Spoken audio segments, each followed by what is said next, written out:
الحمد لله نحمده ونستعينه ونستغفره ونؤمن به ونتوكل عليه ونعوذ بالله من شرور أنفسنا ومن سيئات أعمالنا من يهده الله فلا مضل له ومن يضلله فلا هادي له ونشهد أن لا إله إلا الله وحده لا شريك له ونشهد أن سيدنا ومولانا محمدا عبده ورسوله اللهم صل وسلم وبارك على سيدنا محمد وعلى آله وأصحابه وأتباعه وأزواجه وذرياته. وقال الله تبارك وتعالى في القرآن المجيد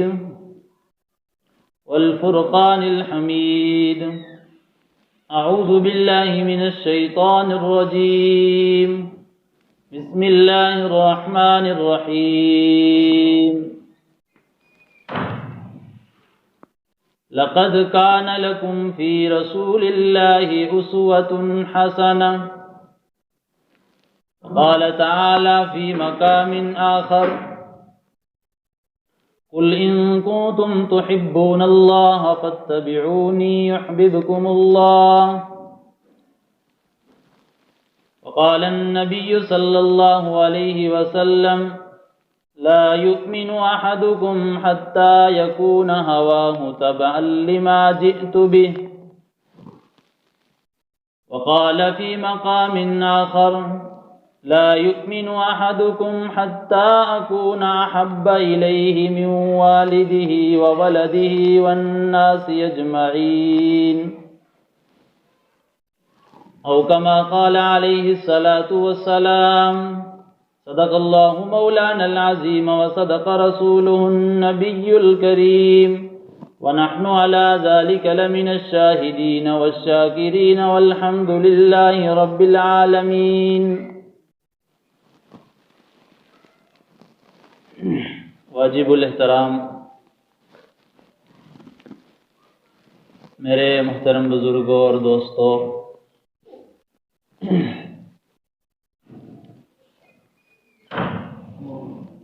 رسول اللہ صلی اللہ علیہ وسلم کی سیرت پاک کو بیان کرنا اور رسول اللہ صلی اللہ علیہ وسلم کی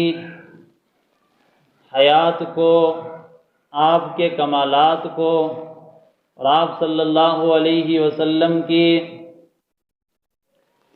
زندگی کے ہر گوشے کو بیان کرنا، یہ کسی انسان کے بس میں نہیں ہے. اس لیے اس موضوع کو اللہ تبارک و تعالی نے، جو کہ خالق کائنات ہے، اس نے بیان فرمایا، تو مخلوق کی کہاں یہ مجال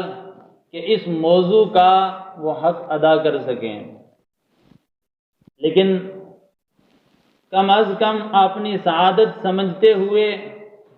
رسول اللہ صلی اللہ علیہ وسلم کا تذکرہ خیر کر کے آخرت میں نجات اور دنیا کے اندر ہدایت کا ذریعہ ضرور بن سکتا ہے. اسی غرض سے رسول پاک صلی اللہ علیہ وسلم کی حیات طیبہ اور آپ علیہ الصلاۃ والسلام کے کمالات اور آپ علیہ الصلاۃ والسلام کے ساتھ محبت کا مدار، اس کے اوپر کچھ لب کشائی اور کچھ گفتگو کرنا میں اپنے لیے اور اپنے تمام بزرگوں اور دوستوں کے لیے سعادت مندی کا ذریعہ سمجھتا ہوں. رسول پاک صلی اللہ علیہ وسلم کی ذات یقیناً ہمارے لیے باعث رحمت اور ہمارے لیے ہدایت اور نجات کا ذریعہ ہیں. لیکن یہ تب ہوگا کہ جب ہماری زندگیاں اللہ کے رسول صلی اللہ علیہ وسلم کے بتائے ہوئے طریقے کے مطابق ہوگی، جب ہماری زندگیاں، ہمارا اٹھنا بیٹھنا، ہمارا چلنا پھرنا، ہمارا عمل کرنا اور ہمارا ایک دوسرے سے بول چال، معاشرت، معاملات، یہ سارے معاملے جب تک ہمارے اس نہج پر نہ آ جائیں کہ جس نہج کو لے کر میرے اور آپ کے آقا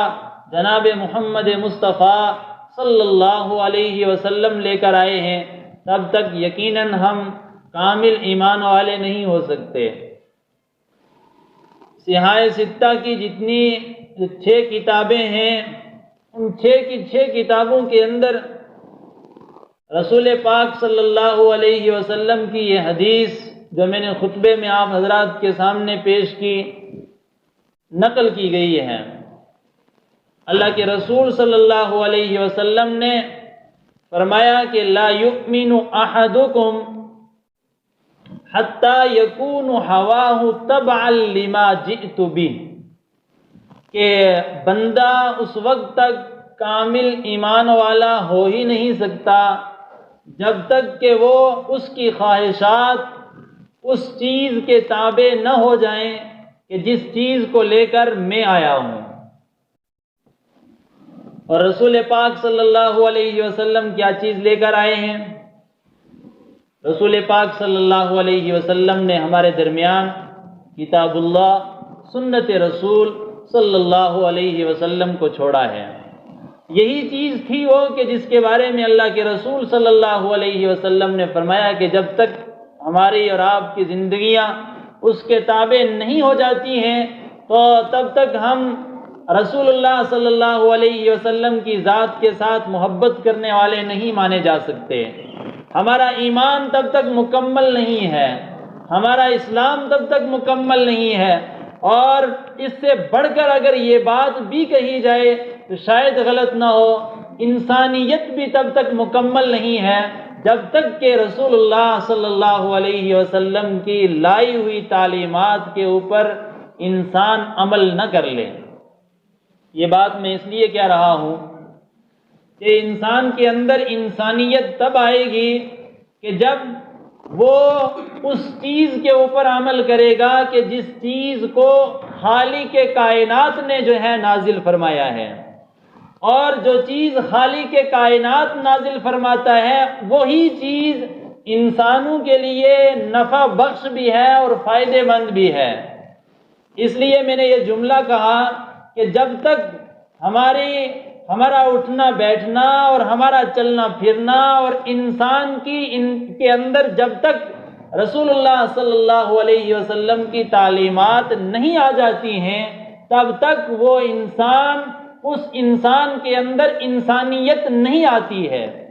انسانیت اگر اپنے اندر داخل کرنی ہے تو پھر رسول پاک صلی اللہ علیہ وسلم کی تعلیمات کو دیکھنا پڑے گا۔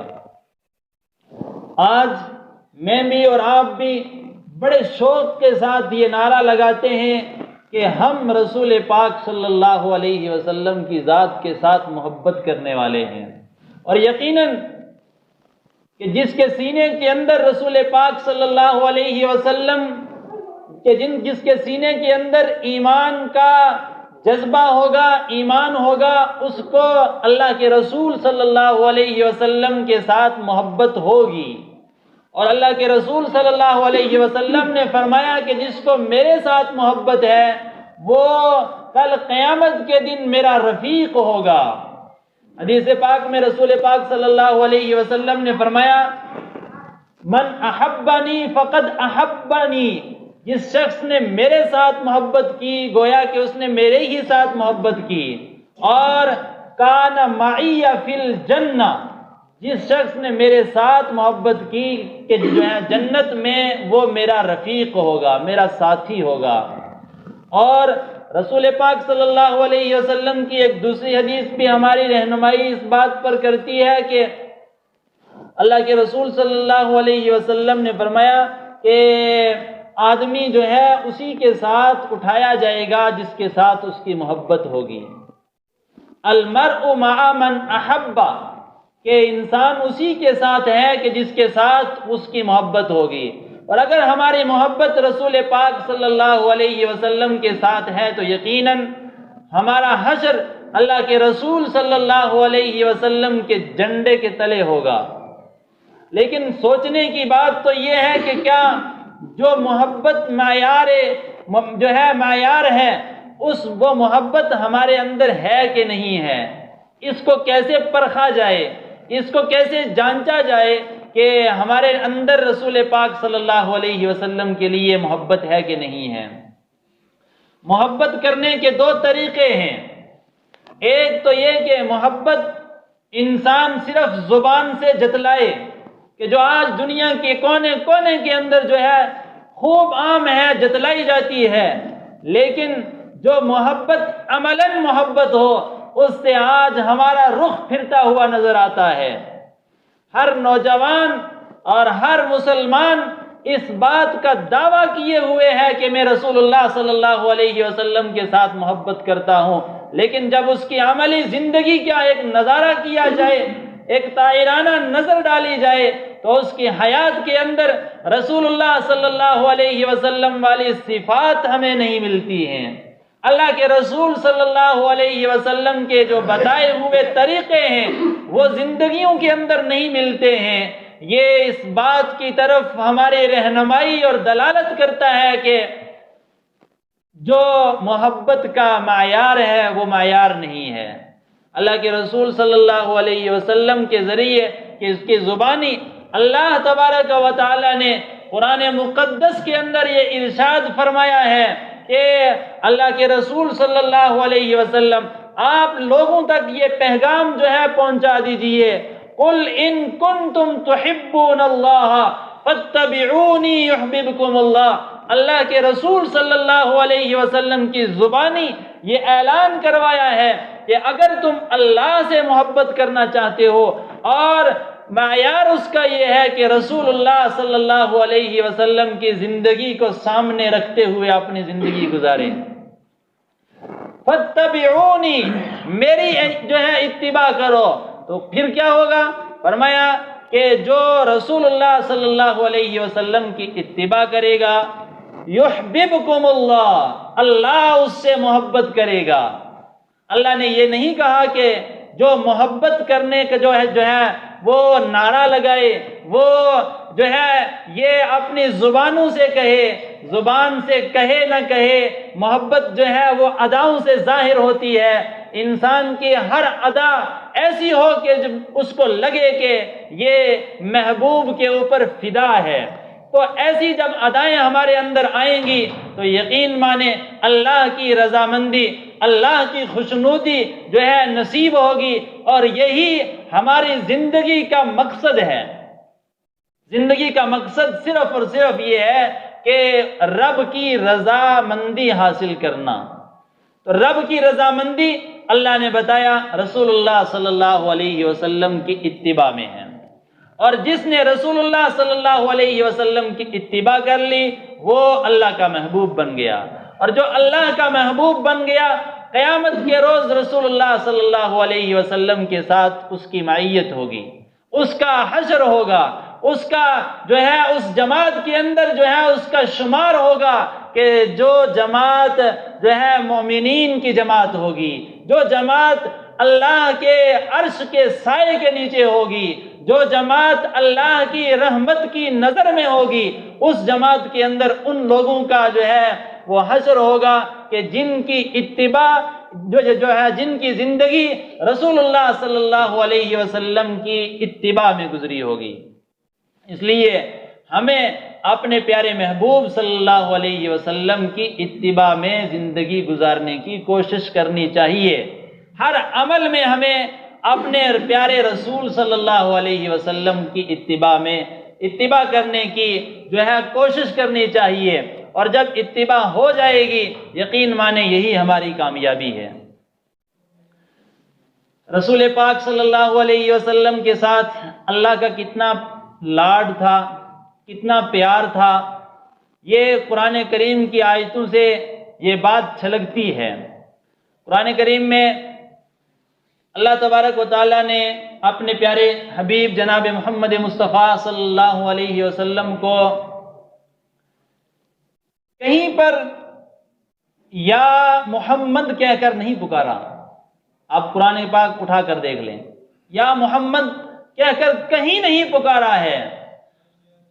اور اس سے پہلے انبیاء کرام علیہ الصلوۃ والسلام کے واقعات آپ اٹھا کر دیکھیں گے تو اللہ کہتے ہیں یا آدم، آدم علیہ الصلوۃ والسلام کو جب پکارا گیا تو یا آدم کا لفظ استعمال ہوا۔ اس کے بعد آپ نوح علیہ الصلوۃ والسلام کے واقعہ اٹھا کر دیکھیں تو وہاں بھی یا نوح، اس طرح کے الفاظ آپ کو ملیں گے۔ ابراہیم علیہ الصلوۃ والسلام کے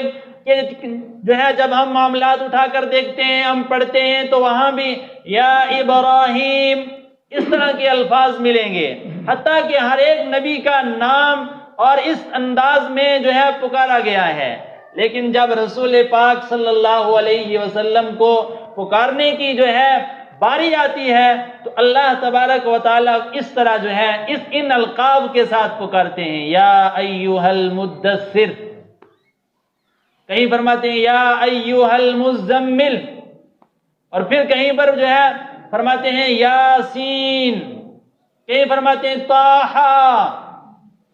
اس طرح کی القابات سے رسول پاک علیہ الصلوۃ والسلام کو اللہ جو ہے وہ پکارتے ہیں۔ اتنا پیار اور اتنا جو ہے اللہ کے رسول صلی اللہ علیہ وسلم کے ساتھ جو ہے وہ لاڈ تھا، وہ پیار تھا، لیکن پھر بھی اللہ کے رسول صلی اللہ علیہ وسلم کو دینی معاملات میں اللہ تبارک و تعالیٰ نے جو ہے پتھر کھاتے ہوئے جو ہے دیکھ کر برداشت کر لیا ہے، لیکن لاڈ کا یہ عالم تھا، پیار کا یہ عالم تھا کہ جو ہے الگ الگ القابات سے پکارے جا رہے ہیں، لیکن دینی معاملات میں اللہ اگر چاہتے تو جو ہے دنیا کے اس نظام کو تہس نہس کر دیتے، دنیا کے جو ہے نظام کو نیست و نابود کر دیتے رسول پاک صلی اللہ علیہ وسلم کی خاطر، لیکن نہیں ہوا۔ کیوں؟ اس لیے کہ رسول پاک صلی اللہ علیہ وسلم کے ذریعہ سے پورے عالم میں دین کی جو ہے شعاعیں پھیلانی تھی، دین کا یہ آفاقی نور جو ہے پوری دنیا کے اندر پھیلانا تھا۔ یہ کس طرح پھیلتا؟ یہ رسول پاک صلی اللہ علیہ وسلم کی اور آپ کی وہ پیاری جماعت جن کو اصحاب رسول صلی اللہ علیہ وسلم کہتے ہیں، ان کی یہ جو ہے قربانیاں اور ان کی جانثاریاں ہیں کہ آج ہم اور آپ بھی مسلمانیت کے لقب سے جو ہے جانے جاتے ہیں، پہچانے جاتے ہیں۔ یہ اللہ کے رسول صلی اللہ علیہ وسلم کی دین ہے۔ رسول پاک علیہ الصلوۃ والسلام کے اندر ایسا کوئی کمال نہیں تھا دنیا کے اندر کہ جو اللہ کے رسول صلی اللہ علیہ وسلم کے اندر موجود نہ ہوتا۔ بہادری کا یہ عالم تھا رسول پاک صلی اللہ علیہ وسلم کی کہ غزوہ احد کے موقع پر اللہ کے رسول صلی اللہ علیہ وسلم تنے تنہا جو ہے کفار کی صفوں کے اندر لڑ رہے ہیں اور بے ساختہ اللہ کے رسول صلی اللہ علیہ وسلم کی زبان سے یہ اشعار نکلتے ہیں کہ انا ابن عبد المطلب، میں عبد المطلب کا بیٹا ہوں، انا نبی لا کذب، میں ایسا نبی ہوں کہ جس کو جھٹلایا نہیں جا سکتا ہے۔ اور تنے تنہا جو ہے کفار کی صفوں کے اندر گھستے ہوئے اللہ کے رسول صلی اللہ علیہ وسلم اللہ کے دین کی جو ہے اس کی سربلندی کے لیے صفوں کے اندر گھستے ہوئے چلے جا رہے ہیں۔ اور پھر ایک مقام پر اللہ کے رسول صلی اللہ علیہ وسلم نے جا کر صحابہ کو آواز لگائی کہ میں یہاں ہوں اور اللہ کا رسول تمہیں یہاں جو ہے یہاں بلا رہا ہے اور تم کہاں جو ہے چلے گئے ہو۔ اس طرح کی بہادری اللہ کے رسول صلی اللہ علیہ وسلم، یہ تو ایک جھلک ہے، اس طرح کے ہزاروں واقعات ہیں رسول پاک صلی اللہ علیہ وسلم کی بہادری کے۔ اور اللہ کے رسول صلی اللہ علیہ وسلم کی جو ہے خوبصورتی کیسی تھی، اللہ کے رسول صلی اللہ علیہ وسلم کا جمال کیسا تھا، حضرت عائشہ صدیقہ رضی اللہ تعالی عنہا بیان کرتی ہیں، بخاری شریف کی روایت ہے کہ فرماتی ہیں ایک بار اللہ کے رسول صلی اللہ علیہ وسلم دروازے سے اندر آئے،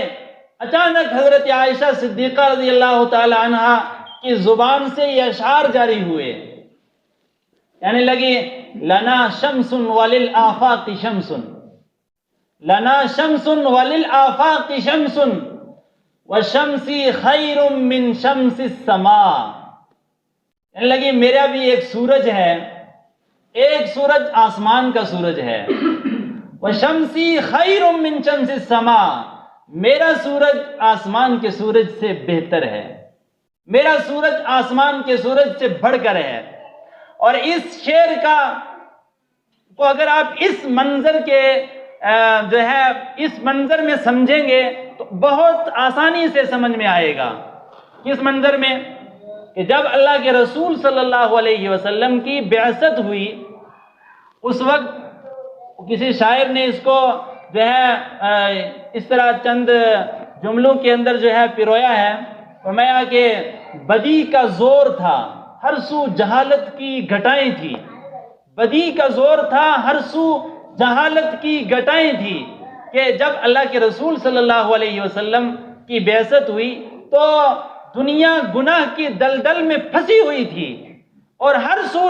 ہر طرف چار دہانگے عالم میں ظلم، زیادتی اور بربریت اور بت پرستی اور نجوم پرستی اور آتش پرستی، طرح طرح کے لوگ گمراہیوں کے اندر پھنسے ہوئے تھے، اور جتنی بھی گمراہیاں ہیں یہ سب ظلمات ہیں، یہ سب اندھیریاں ہیں۔ اس اندھیری کے اندر یہ ایسا سورج طلوع ہوا، ایسا سورج طلوع ہوا کہ جس نے پورے دنیا کو پوری دنیا کو روشن کر دیا۔ تو حضرت عائشہ صدیقہ رضی اللہ تعالی عنہا نے اسی منظر کو پیش کرتے ہوئے فرمایا تھا کہ لنا شمس وللآفاق شمس شمسی خیر من شمس السماء، کہ میرا ایک سورج ہے، ایک آسمان کا سورج ہے، میرا سورج آسمان کے سورج سے بہتر ہے۔ اور اس کے بعد حضرت عائشہ صدیقہ رضی اللہ تعالیٰ عنہ فرماتی ہیں کہ شمس السماء تطلع بعد الفجر، کہ آسمان کا جو سورج ہے یہ تو فجر کے بعد پھوٹتا ہے، یہ تو فجر کے بعد طلوع ہوتا ہے۔ وَشَمْسِ طَالِعٌ بَعْدَ الْعِشَاءِ، کہ اور جو میرا سورج ہے یہ عشاء کے بعد وہ طلوع ہوتا ہے، وہ عشاء کی بعد یہ جو اندھیریاں ہیں ظلمات کی، ان کے اندر طلوع ہوتا ہے، اور پھر یہ نور اور پھر یہ روشنی پورے عالم کے اندر پھیل جاتی ہیں۔ اور حضرت عائشہ صدیقہ رضی اللہ تعالی عنہا سے ہی ایک روایت دوسری مروی ہے، فرماتی ہیں ایک بار میں نے اپنی پڑوسن سے ایک سوئی ادھار لے لی، میں رسول پاک صلی اللہ علیہ وسلم کے کپڑے سی رہی تھی، تو کپڑے سیتے ہوئے میرے ہاتھ سے سوئی گر گئی، اتنے میں تلاش کرنے لگی، بہت تلاش کیا، ڈھونڈا، لیکن مجھے وہ سوئی نظر نہیں آئی۔ اتنے میں اللہ کے رسول صلی اللہ علیہ وسلم دروازے سے اندر تشریف لائے، آپ علیہ السلام کے نبوت والے نور سے، اور جو آپ کے چہرے کی شعاعیں پھوٹی تو جس طرح ریت کے ذرات چمکتے ہیں اس طرح وہ سوئی چمکنے لگی۔ میں نے آگے بڑھ کر سوئی اٹھا لی اور میں ہنسنے لگی۔ اللہ کے رسول صلی اللہ علیہ وسلم نے پوچھا عائشہ کیا معاملہ ہوا، کیوں ہنس رہی ہو، کیوں مسکرا رہی ہو؟ تو حضرت عائشہ فرماتی ہیں کہ اللہ کے رسول اس طرح میں نے سوئی لی تھی، وہ ادھار کے طور پر لی تھی، اور اگر آپ اس دروازے کے اندر نہ آتے، مجھے یہ سوئی نہ ملتی تو ہمارے پڑوسی اس بات کا تانا دیتے کہ رسول اللہ صلی اللہ علیہ وسلم کے گھر میں ایک سوئی گئی تھی، انہوں نے ہماری وہ سوئی ہڑپ کر لی۔ آپ اندر تشریف لے آئے، سوئی چمکنے لگی اور میری پریشانی اس کا حل نکل آیا۔ اس طرح کا جمال اللہ کے رسول صلی اللہ علیہ وسلم کو اللہ تعالیٰ نے دیا تھا۔ اور وہ شعر جو حضرت یوسف علیہ السلام کے بارے میں وہ بیان کیا جاتا ہے، اور حضرت عائشہ نے پھر اس پر جو بات کہی کہ کہنے لگی کہ ان لوگوں نے، مصر کی عورتوں نے حضرت یوسف علیہ السلام کے حسن کو دیکھا تو اپنی انگلیاں کاٹ دی حسن کو دیکھ کر،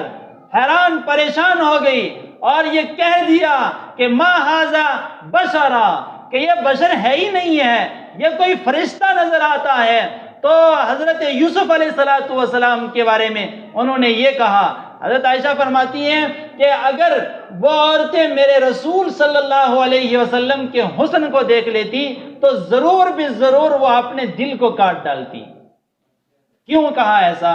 اس لیے کہا کہ رسول پاک علیہ السلام کی نبوت یہ مرکز ہے، اور حضرت یوسف علیہ السلام کی نبوت اس مرکز کی جو ہے ایک شاخ ہے۔ انہوں نے شاخ کو دیکھا تو بدن کے شاخ کو کاٹ ڈالا، اگر مرکز نبوت کو دیکھتی تو ضرور بھی ضرور جو ہے وہ مرکز بدن کو کاٹ ڈالتی، اور مرکز بدن انسان کا دل ہے۔ یہ حضرت عائشہ صدیقہ رضی اللہ تعالی عنہ کے کلمات ہیں، وہ میں آپ کے سامنے پیش کر رہا ہوں۔ اور کیوں نہ ہوتا اس ذات کے اندر جمال اور اس ذات کے اندر کمال، کیوں نہ ہوتا کہ جس کے لیے اللہ تعالیٰ نے اس کائنات کو جو ہے سجایا ہے۔ اور اس نور کی آپ کو ایک مثال میں اور پیش کروں کہ آپ علیہ السلام کے دادا عبد المطلب جن کا نام ہے، آپ نے سنا بھی ہوگا کہ شام کا سفر کر رہے ہیں، اور جب یہودیوں نے آپ صلی اللہ علیہ وسلم کے دادا کو دیکھا تو دیکھتے ہی پہچان گئے کہ آپ کی ذریت میں ایک آخری رسول پیدا ہونے والا ہے، یہ پہچان گئے۔ حضرت عبد المطلب کہنے لگے آپ نے کیسے پہچانا، یہ بات آپ کو کیسے پتا چلی؟ تو کہنے لگے آپ کے چہرے کا جو نور ہے وہ اس بات پر دلالت کرتا ہے کہ یہ نور نبوت کا نور ہو سکتا ہے، آپ کی ذریت میں کوئی نہ کوئی ضرور پیغمبر پیدا ہوگا۔ تو یہ نور جہاں جہاں منتقل ہوا وہاں وہاں اس کی جو ہے شعاعیں پھوٹتی رہی، اور اس کی نمایاں اثرات جو ہے ہمیں دیکھنے کو ملتے رہے۔ اللہ کے رسول صلی اللہ علیہ وسلم کی بے شمار برکتیں ہیں، بے شمار رحمتیں ہیں، لیکن سوال ایک ہے یہ چیز بیان کرنا کہ کمالات ایسے تھے، جمالات ایسے تھے، آپ علیہ السلام کے اندر یہ چیز تھی، وہ چیز تھی، یہ تو چیزیں وہ ہوئی کہ جو ہم نے بیان کی، لیکن ہم نے کیا کیا رسول پاک صلی اللہ علیہ وسلم کے لیے؟ جبکہ اللہ کے رسول صلی اللہ علیہ وسلم آخری دور کے اندر، آخری جو ہے لمحات کے اندر اپنی امت کو ایک پیغام دے کر گئے تھے کہ میری امت جو ہے وہ نماز میری آنکھوں کی ٹھنڈک ہے۔ آج ہم نے نماز کو چھوڑ دیا، ہم نے دینی جو اعمال ہیں، معاملات ہیں، ان کو پس پش ڈال دیا، اور صرف زبان سے یہ نعرہ لگا دیا کہ ہم عاشق رسول ہیں۔ ضرور ہم عاشق رسول ہیں، لیکن عاشقی کا کوئی مظہر بھی تو دکھائیں، عاشقی کا کوئی عمل بھی تو بتائیں کہ جس سے دوسرا یہ کہنے پر مجبور ہو جائے کہ فدایان محمد ایسے ہوتے ہیں، فدایان رسول ایسے ہوتے ہیں، عاشقان محمد ایسے ہوتے ہیں۔ اس کی کوئی مثال اگر ہو تو اس کو پیش کرنا چاہیے۔ جب ہے نہیں ہے، ہمارے دامن کے اندر ہمارا دامن اس سے خالی نظر آتا ہے، تو پھر صرف زبان سے اس کا نعرہ لگانا یہ کافی اور شافی نہیں ہوگا۔ ہمیں اپنی زندگیوں کے اندر وہ نکھار پیدا کرنا پڑے گا، وہ اعمال داخل کرنے پڑیں گے کہ جس سے اللہ کی خوشنودی اور رسول پاک صلی اللہ علیہ وسلم کی رضامندی ہم سب کو نصیب ہو۔ اللہ پاک کہنے سننے سے زیادہ عمل کرنے کی توفیق عطا فرمائے۔ وآخر دعوانا الحمدللہ رب العالمین۔